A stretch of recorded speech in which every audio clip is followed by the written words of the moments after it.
Pakistan film industry की तारीख अगर एक गुलजार है तो बहार बेगम उस बाग की वो खुशबूदार कली है जिसने कई दहाइयों तक अपनी खुशबू से सिनेमा की फिजा को मुअत्तर रखा। इनका नाम सिर्फ एक फनकारा का नहीं बल्कि एक अहद का हवाला है। वो ऐसी बावकार बासलाहियत अदाकारा है जिन्होंने निस्वानी किरदारों को न सिर्फ गहराई बख्शी बल्कि माँ, महबूबा, दुश्मन, मजलूम, बा इख्तियार औरत जैसे हर रूप को एक नई जहत दी। बहार बेगम को देखकर यूं लगता था जैसे स्क्रीन पर कोई किरदार नहीं बल्कि जिंदगी खुद बोल रही हो। इनके तासुरात, आवाज की थरथराहट, आंखों की नमी और जज्बात की शिद्दत नाजरीन के दिलों पर नक्श छोड़ देती थी।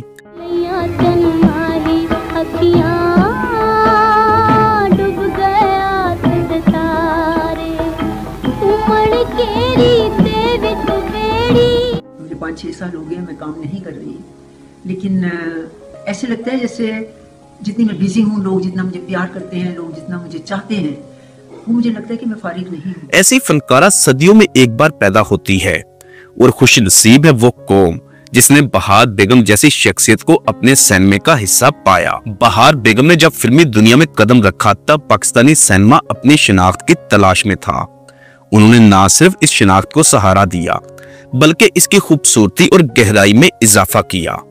हीरोइन से लेकर कैरेक्टर एक्ट्रेस और आखिरकार पंजाबी सिनेमा की मां तक उनका हर रूप बाकमाल था। उन्होंने सुल्तान राही जैसे सुपरस्टार के साथ दर्जनों सुपरहिट फिल्मों में काम किया और इस तरह मां के किरदार को एक नई तौकीर अता की। अवामुल नास में उनकी पहचान इस कदर गहरी हो चुकी थी कि वो हकीकत में भी लोगों की नजरों में सुल्तान राही की मां बन गईं। पंजाबी फिल्मों में उनकी बढ़के जज्बाती मुकालमे आज भी लोग के अदब का दर्जा रखते हैं। बहार बेगम का असल नाम था किश्वर हफीज, जिन्होंने 1942 में लाहौर में आंख खोली थी। उनका ताल्लुक एक ऐसे खानदान से था जिसका फिल्म इंडस्ट्री से कोई ताल्लुक नहीं था, मगर किस्मत ने उन्हें रेस कोर्स क्लब कराची के मशहूर फिल्मसाज अनवर कमाल पाशा के सामने ला खड़ा किया। वो किश्वर की मासूमियत से इतने मुतासिर हुए कि उनके वालिदैन से इजाजत लेकर फिल्मों में उसे कास्ट कर लिया गया। 1956 में फिल्म चंद माही से बहार बेगम ने अपने करियर का आगाज किया।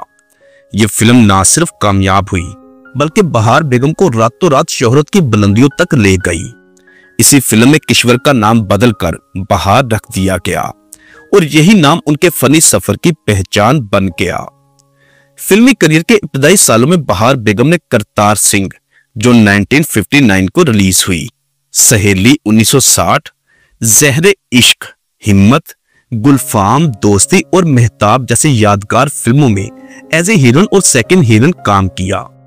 इनके साथ असलम परवेज, सुधीर, दर्पण, नये सुल्तान, मुसरत नजीर जैसे बड़े फनकार शामिल रहे। मगर जिंदगी के एक मोड़ पर जब उन्होंने फिल्मसाज इकबाल यूसुफ से शादी की तो अपने करियर को खैरबाद कह दिया। 2 बेटों की मां बनी मगर अज़वाजी जिंदगी नाकाम रही और तलाक के बाद बच्चों की खातर दोबारा फिल्मी दुनिया में वापसी की।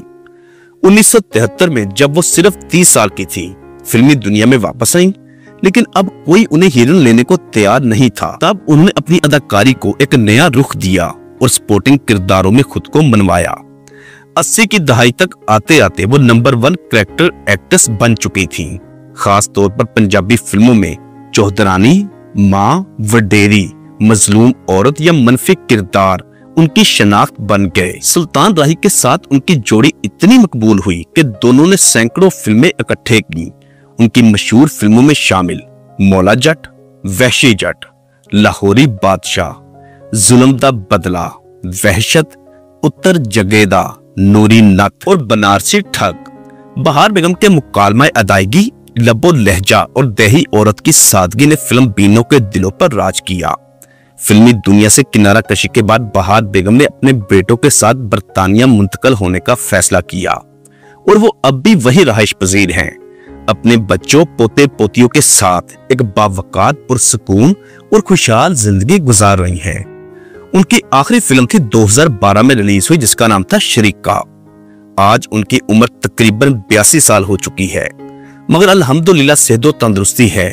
वो एक ऐसी जिंदा तारीख है जिन्होंने पाकिस्तान के फिल्मी सफर को बनते, संवरते, बिखरते और बदलते देखा। बहार बेगम सिर्फ एक अदाकारा ही नहीं बल्कि एक अज़म, कुर्बानी, हुनर और वकार का नाम है।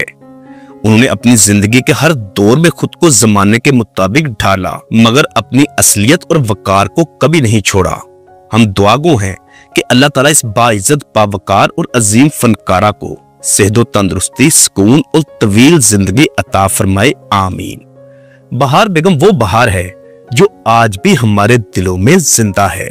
दोस्तों, बहार बेगम जी से मुत्तलिक अपने कीमती राय का इजहार नीचे कमेंट बॉक्स में लाजमी कीजिएगा। और अगर आप भूले भटके हमारे चैनल पर आ ही गए हैं तो आपसे बहुत ही मोदबाना गुजारिश है कि इसको सब्सक्राइब और साथ दिए गए बेल ऑप्शन को लाजमी प्रेस कीजिएगा। इससे हमारी हौसला अफजाई होगी और हम आपके लिए नित नई वीडियोस लेकर आते रहेंगे। मिलते हैं इंशाल्लाह दोबारा बहुत जल्द। अल्लाह हाफिज। दुकानों पर अगर खलीस माल बिकता है तो फिर हम नहीं, तुम्हारा अपना भाई जलील है, घटिया है, इसलिए कि तुम उसको एक सवाल